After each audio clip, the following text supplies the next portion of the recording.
साथियों नमस्कार। इस वक्त हमारी मौजूदगी जनपद जौनपुर के जिला मुख्यालय पर है। जनपद जौनपुर का सबसे चर्चित मामला दूल्हा आजाद बिन को लेकर के आज 19 मई का दिन आ गया। ऐसे में आज आजाद बिन का परिवार जो दोबारा धरने पे बैठा है। हमारे साथ बात करने के लिए हैं वीआईपी पार्टी के जिला अध्यक्ष इंद्रजीत निषाद जी हैं।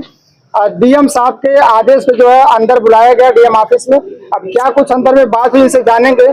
क्या फिर वही 15 तारीख के जैसा इनको आश्वासन मिला है या इस केस में जो है कोई बड़ी कार्रवाई होने वाली है?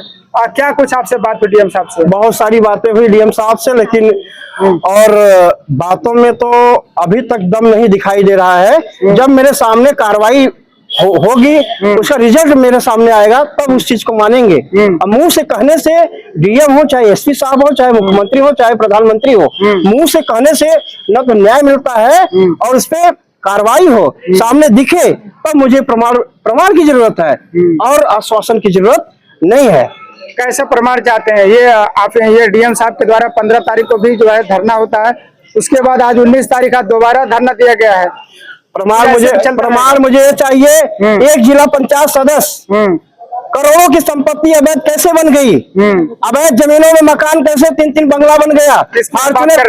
भोले राजभर क्या फॉर्च्यूनर गाड़ी कैसे आ गई? पहले तो उनकी अचल संपत्ति की जांच कराकर एडीएम साहब के अधिकार क्षेत्र में है, एसडीएम साहब के अधिकार क्षेत्र में है, जांच कराकर तुरंत बुलडोजर चलवाकर उसको ध्वस्त कराने का काम करे। जो अवैध जमीनें हैं वो सरकार लेकर, जो पीड़ित आज न्याय के लिए भटक रहा है इस चिलचिलाती धूप में, 19 दिन बच्चा, मैंने डीएम साहब से कहा कि परिवार अनाथ हो गया, उनके पास जमीन जायदाद नहीं है, 1-2 बीघा जो है पट्टा कर दीजिए। लेकिन उस पे भी मैं समझ कर बताऊंगा। समझने की क्या जरूरत है? जो अपराधी पूरी तरह से घूम रहा है 16 मुकदमे, और उसको संरक्षण कौन दे रहा है? ना तो अब तक कोई और रहता 50 लाख उसको सरकारी मुआवजा घोषणा हो जाती, सरकारी नौकरी घोषणा हो जाती। सो में आप बताइए, महात्मा गांधी काशी विद्यापीठ यूनिवर्सिटी में पढ़ती है, उसका कैरियर बर्बाद हो गया। कैरियर किसी का बर्बाद हो गया, उसका जिम्मेदार कौन है?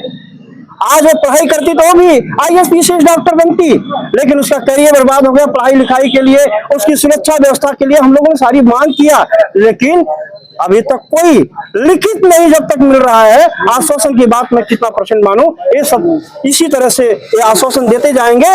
लेकिन 1 सप्ताह का हम लोगों ने समय दिया है कि अगर 1 सप्ताह के अंदर हम लोग को रिजल्ट नहीं मिला तो अगले सोमवार को पूरे 75 जिला से पूरा मछुआ समाज यहाँ पे आएगा। निषाद बिन कश्यप, चाहे बातम गायकवाड़, हमारे समाज के लोग आएंगे। बताइए, क्या हम लोगों ने 2014 से 24 तक वोट देने के लिए सिर्फ है? जब देश एक संविधान, एक न्यायपालिका, एक बाबा साहब doctor B are Ambedkar ji ने 1 करोड़पति आदमी जिस ईवीएम मशीन में वोट देगा, उसी में हमारा झुग्गी झोपड़ी लगाकर जो गुजर बस कर रहा है वो भी देता है। एक समान का अधिकार है, तो हमारे साथ अन्याय क्यों हो रहा है, भेदभाव क्यों हो रहा है? तो हम लोग अपने अधिकार की लड़ाई मजबूती से लड़ेंगे, आवाज को उठाएंगे। कैसे नहीं न्याय मिलेगा? हम लोग को अपने जनशक्ति में ताकतें होती है। जनशक्ति ही परिवर्तन कर सकता है, जनशक्ति ही सब कुछ कर सकता है। हमारे युवा, आज 55% युवा आए थे, युवा के दिमाग में अगर जो ठन गया वही परिवर्तन होता है। अब परिवर्तन हम लोग करके दिखाएंगे। आपके समाज के एक नेता संजय निषाद जी हैं, आपके समाज की बड़ी घटना करती है, ऐसे में ना वो फोन करते हैं ना मिलने परिवार से आते हैं। और ये भी एक वीडियो, एक फोटो वायरल हो रहा है, जो मुख्य आरोपी प्रदीप बिंद है, कहीं कहीं देखा जा रहा है उनके कक्ष में है।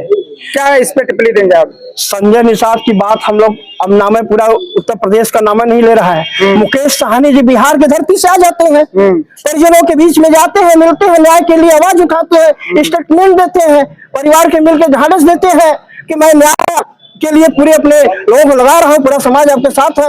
लेकिन एक फोन करने के लिए उनके पास समय नहीं है। आप पश्चिम बंगाल में चले जाते हैं, वहां पे जो कि मुख्यमंत्री के स्वागत समारोह कार्यक्रम में चले जाते हैं, आप हर जगह चले जाते हैं, लेकिन आपको जो समाज ने आपको चावल गेहूं चना बेचकर रुपया पैसा देकर निषाद पार्टी बनाया, आज वो निषाद पार्टी नहीं, वो एक परिवार की पार्टी हो गई। और सिर्फ अपने बेटे को टिकट देकर सांसद विधायक मंत्री बना सकते हैं, समाज को सिर्फ ले जाकर बेवकूफ बनाने को काम करे। उनके पास इतनी हैसियत नहीं है। हमारे नेताजी कहे, अगर समाज का अधिकार नहीं मिल रहा है, मारो ठोकर आओ मेरे साथ, आप मेरे भाई हो, मैं आपके साथ रहूंगा। अब बिहार, यहाँ उत्तर प्रदेश में कोई मैं काम नहीं करूंगा, आपका सपोर्ट करूंगा। लेकिन संजय निषाद के साथ के पास परिवार मोह है। एक फोन नहीं किए, इतनी बड़ी घटना। आप वोट लेने के लिए आओगे कि कोई भी हमारे समाज का नेता जो भारतीय जनता पार्टी में बैठा है गूंग और गुलाम बनाकर और दरी बिछाने को काम कर रहा है, उसके बाद ये हैसियत नहीं है कि माता बहन बेटियों के साथ बलात्कार अत्याचार हो रहा है, जो शादी करने जा रहा है खुशियों भरा पल को उसको मातम में बदल दिया जा रहा है, बीच चौराहे पे दबाकर गोलियों से मारा जा रहा है। बताइए जब देश यमराज कहाँ गए अभी? और योगी जी हमें बिंद है, निषाद है, तो हमारे न्याय के लिए कहां से बुलडोजर आएगा? अगर हम यही योगी जी के लोग होते, योगी जी के जात के होते, तब तक बुलडोजर गिर जाता, 50 लाख परिवार को मुआवजा मिल जाता और सरकारी नौकरी घोषणा हो जाती, पढ़ाई लिखाई की व्यवस्था हो जाती और 1 बीघा जमीन 1-2 बीघा पट्टा हो जाता। लेकिन जब देश एक संविधान एक, इतना बड़ा भेदभाव क्यों हो रहा है? क्या इस सरकार में जात को देख कर न्याय दिया जाता है? अगर जात को देखकर न्याय नहीं दिया जाता तो अब तक 19 दिन कैसे लगते? 19 दिन हो रहा। एक पुलिस चाहे, योगी जी की पुलिस चाहे तो 19 घंटा में सारे अपराधी को खोजकर इनकाउंटर करते। देखिए हमारे साथ अभी बात कर रहे थे बीआरपी पार्टी के जो है जिला अध्यक्ष इंद्रजीत निषाद जी थे। आज 19 तारीख है, ऐसे में पूरा परिवार जो आजाद बिन का परिवार जो उसकी बहन सौम्या डीएम ऑफिस में गई और ये जिला अध्यक्ष ये इंद्रजीत निषाद भी गए थे। इनसे बात हुई, क्या कुछ वहां पे बात हुआ इन्होंने आपके सामने रखा कि दोबारा इस केस में क्या था, हम दोबारा आपसे जुड़ेंगे। तब तक के लिए धन्यवाद।